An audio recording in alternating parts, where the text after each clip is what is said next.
I know you've been busy these past several weeks with your team there at NBC Sports, and so you've seen the very best of golf each weekend. Give us a couple of names that we should be watching for who are playing very well right now. Maybe guys who haven't won, but right now they're beginning to kind of find their stride. Well, if you start with guys that haven't won, let's start with Scottie Scheffler. The guy hasn't won, but he's just at what we call simmering, percolating. And it's unbelievable that he can play golf in his level, probably a C right now or a B minus, maybe at best. But he's been so close on the leaderboard.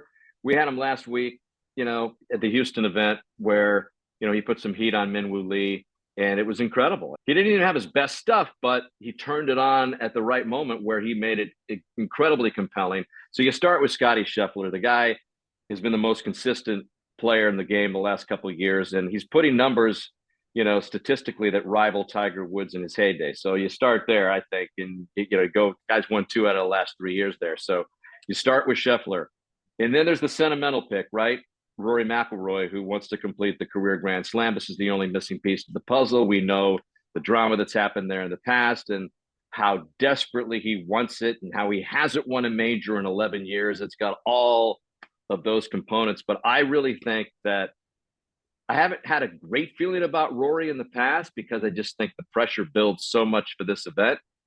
But I think he's playing the best golf of his life right now. I really do. And for the past year or two, when he's been knocking on the door, and not only in one major, but several majors. So I think if there's any year for him to do it, it's now. I think he's in a great place in his life. And I think in his game is absolutely as rock solid as it's ever been. So you start with those two guys, and then you can branch out, and somebody else is going to get on that leaderboard and make it interesting.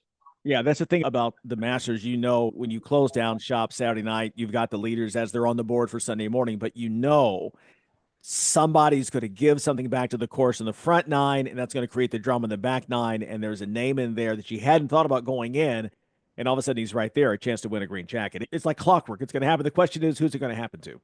Absolutely. There's not too many guys that end up on top of the leaderboard at the end that don't have some real pedigree, though. That's kind of the mainstay of it. There's not a lot of one-hit wonders at the Masters, and really not a ton in the majors. But I would say for what the Masters means and for being able to play that place for the rest of your life, basically, if you did a poll, we now do the Open Championship, and those are unbelievable championships. And a lot of guys will say they'd rather win the Open Championship, especially if you're from Europe, or there's a lot of Americans that tick off the US Open as the one they want the most. But if you did a poll out there of all the players and said they could only win one, I would venture to guess it would be the Masters and having a green jacket for the rest of their life. Just kind of what that means and going to that champions dinner every year.